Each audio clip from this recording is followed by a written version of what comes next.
आप बिंदु पर बैठते हैं, आपका आसन वहाँ पर है।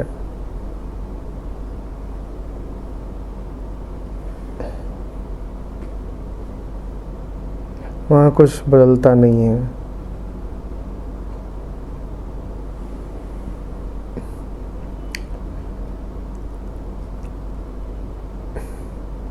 आपका आसन थोड़ा सा डोलता है, मन का क्षेत्र शुरू हो जाता है। वहाँ 3 खंड होते हैं, जागृत, सुषुप्ति, स्वप्न। 2 ही मान लीजिए, जगना और सोना, पर 2 खंड तो हो ही गए।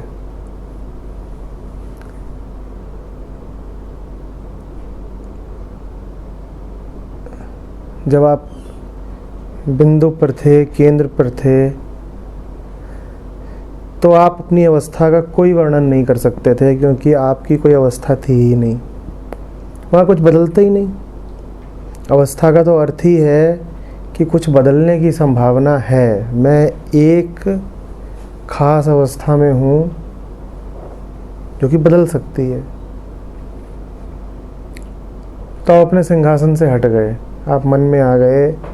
वहाँ पर कम से कम 2 अवस्थाएं हैं जिनमें अब आप झूला झूल रहे हैं। कभी आप कहते हैं जग रहा हूँ, कभी आप कहते हैं सो रहा हूँ। फिर और डोले आप,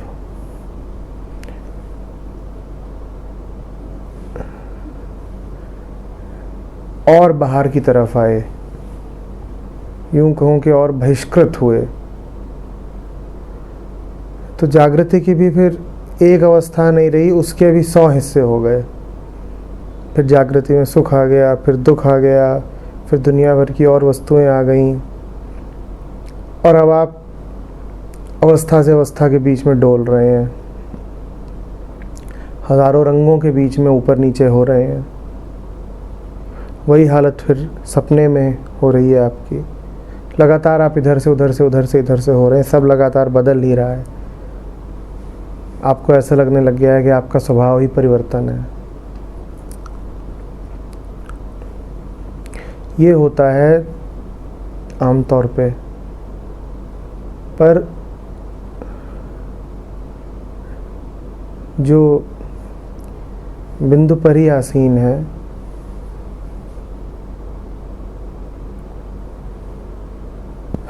वो कह ही नहीं सकता कि मैं सो रहा हूँ। सोने से उसका कोई तादात्म्य है नहीं। आप इसकी थोड़ी सी अगर साधना करेंगे, थोड़ा मन को एक व्यवस्था देंगे, तो आपको एक बड़ी मज़ेदार बात पता चलेगी कि जब आप सपना देख रहे होंगे ना कहीं आपको पता होगा कि ये सपना चल रहा है। और जब ये अनुभव होने लगेगा तो ये बड़ी स्वतंत्रता का अनुभव होता है, क्योंकि अब सपना चल रहा है, सपना टूट भी नहीं रहा है। आमतौर पे क्या होता है हमारे साथ कि जान जाए कि सपना है, उसी क्षण सपना टूट जाता है। सपना चल रहा है, सपना टूट भी नहीं रहा है, और आप सपने के विषय में बहुत गंभीर भी नहीं हो। एहसास है कि सपना ही है, ठीक है।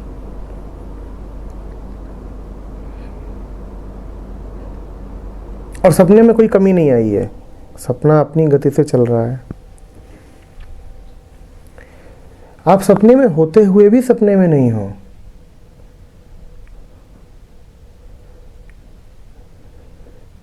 और ये बड़ा विलक्षण अनुभव होता है।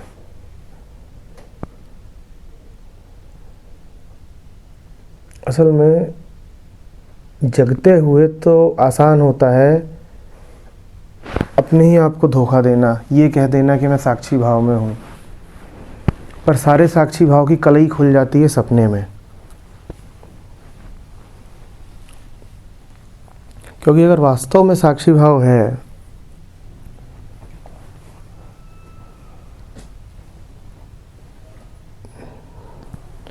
तो सपने में भी कायम रहता है, नींद में भी कायम रहता है। आपके भीतर एक बिंदु रहता है जो जान रहा होता है कि आप सो रहे हो। ये बड़ी मज़ेदार बात है कि आपने ये सवाल पूछा। अभी 5:30 से 6:30 की 1 घंटे की नींद ही लेके आ रहा हूँ, सपना ही देख के आ रहा हूँ। और बिल्कुल यही हो रहा था। इतना ही भर नहीं था कि ये पता था कि सपना चल रहा है, ये तक पता था कि समय चल रहा है।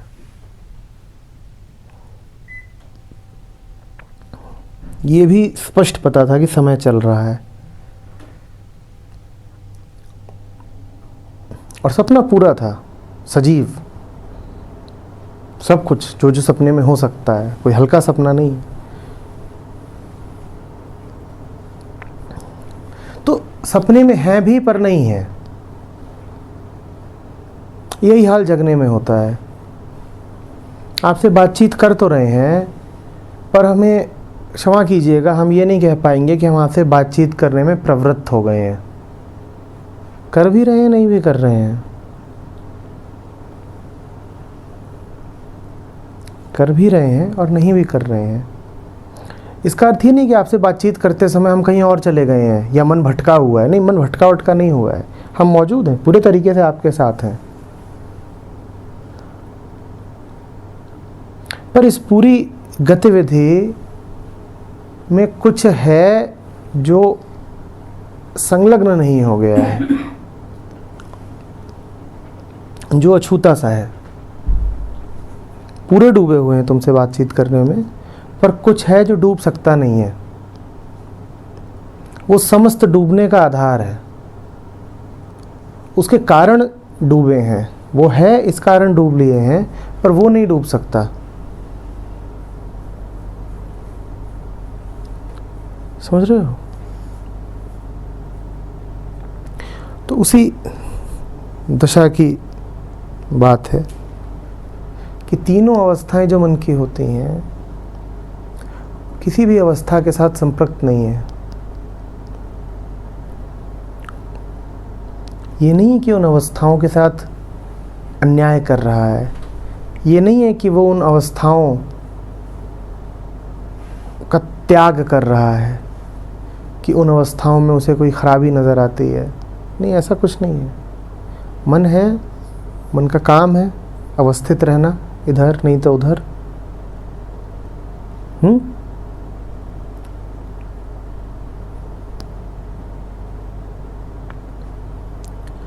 जब ऐसा हो जाता है तो जीवन में एक बड़ी लयबद्धता आ जाती है।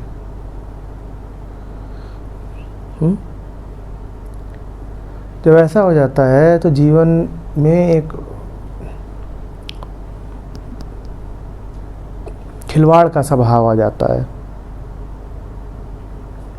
तुम इस पल गंभीर दिखाई देते हो, अगले ही पल हंस सकते हो, क्योंकि जो गंभीरता थी वो वहीं पर थी जहां उसका आवास है। कहाँ? मन में थी। तुम गंभीर नहीं हो गए थे। और मन तो क्षणों में जीता है। वो क्षण बीता तो अब कोई तुम्हारे पास कारण नहीं है कि उस गंभीरता को पकड़ के बैठे रहो। क्षण बीता, गंभीरता भी बीत गई।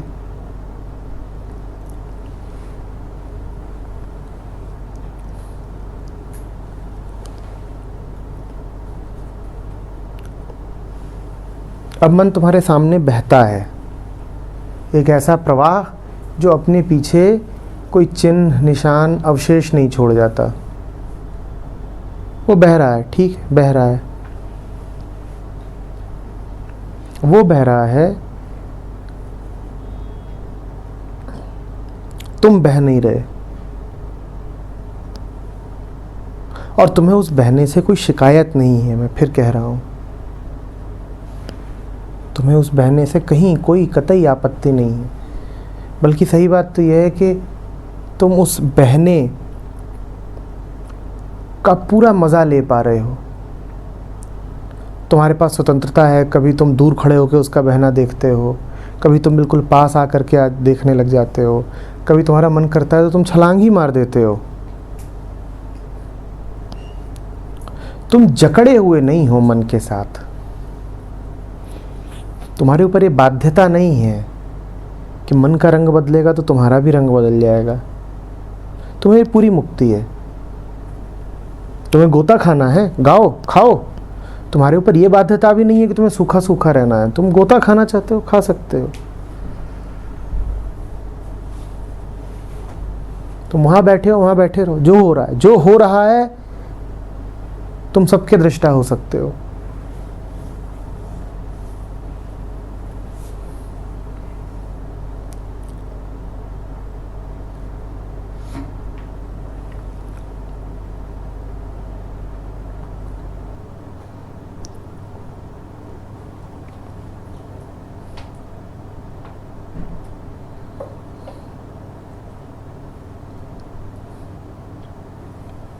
आपको जो करना है करिए। आपको सपने में मज़े लेने लीजिए, आपको जागृति में मज़े लेने लीजिए, आपको रोना है रोइए, आपको पगलाहट दिखानी है वो दिखाइए, जो करना है करिए। अपनी गद्दी मत छोड़िए बस। उस गद्दी पे बैठ के आप जो भी करेंगे आपको कोई कुछ नहीं बिगाड़ सकता।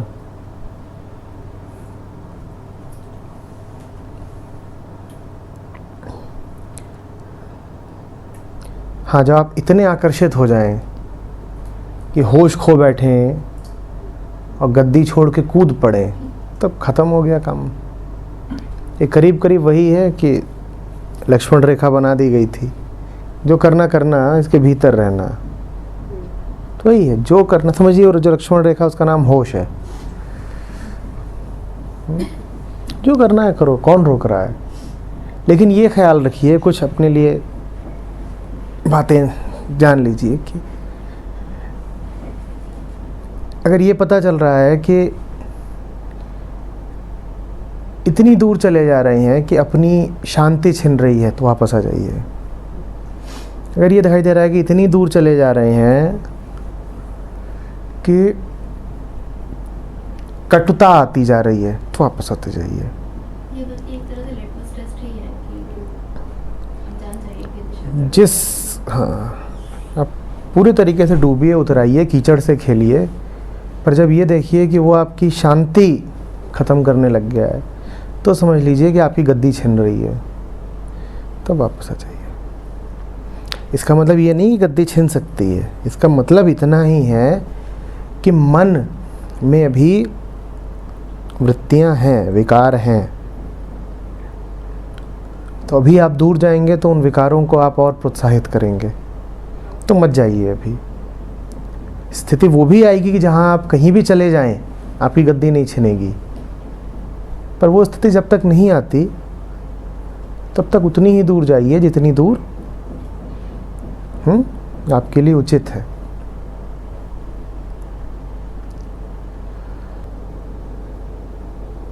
होता क्या है, जितनी बार आप खो देते हैं अपना स्थान,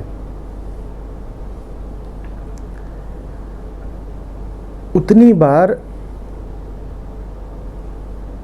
आप कूदे हैं, अपनी जगह आपने खो दी है, और आपने फिर बहुत सारा कीचड़ इकट्ठा कर लिया है।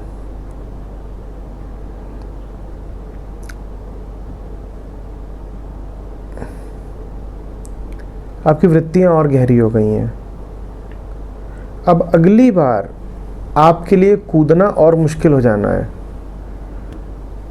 और अगर आप कूदते हैं तो और ज़्यादा कीचड़ इकट्ठा करेंगे। बात समझ रही हैं मैं क्या बोल रहा हूँ? गद्दी को जो जितनी बार खोएगा, उसके खोने की संभावना उतनी ही बढ़ती जाएगी। आपने अगर एक बार खोया तो अब संभावना तैयार हो गई है कि दूसरी बार भी खोएंगे। 2 बार खोया तो तीसरे की संभावना बहुत बढ़ गई है। और अगर 10 बार खोया तो करीब करीब पक्का हो गया है कि अब 11वीं बार भी खो हो गई।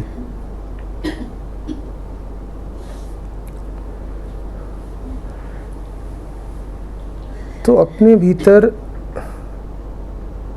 वो संवेदना लगातार रखिए, वो सजगता लगातार रखिए कि वो खोए ना। वो जब भी खोएगी आपके मन पे निशान छोड़ जाएगी और फिर आपका काम और मुश्किल होगा। पहले ही निशान बहुत हैं, कुछ निशान और आ जाएंगे, आपको उन निशानों की सफाई करनी पड़ेगी। समझ रहे हैं? खेल कुछ इस प्रकार का है।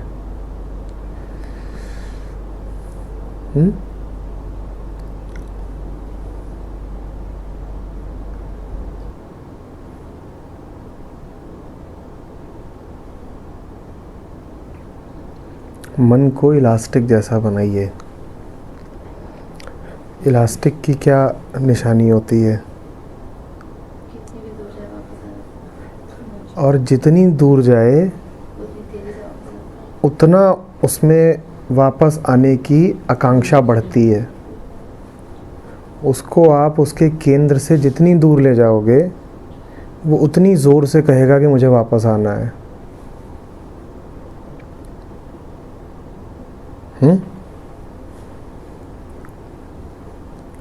लेकिन एक दिक्कत हो जाती है।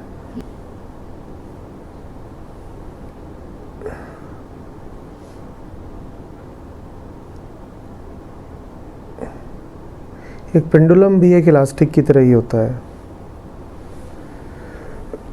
उसको आप उसके केंद्र से जितनी दूर ले जाते हो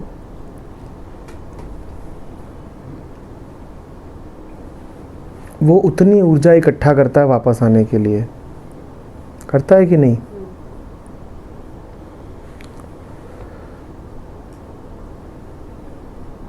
ऊर्जा तो उसने इसलिए इकट्ठी करी थी कि वो वापस आ सके, पर वो वापस आकर के रुकता नहीं है। वो जितना जिधर से आया था उतने ही उधर दूसरी तरफ निकल जाता है। मन के साथ भी यही होता है। तो दो चीज़ें हो सकती हैं कि या तो फैल ही गया, वो लौट ही नहीं रहा। दूसरा ये है कि लौट तो रहा है पर लौट करके विपरीत दिशा में उतनी ही दूर निकल जा रहा है। समझ रहे हो बात को?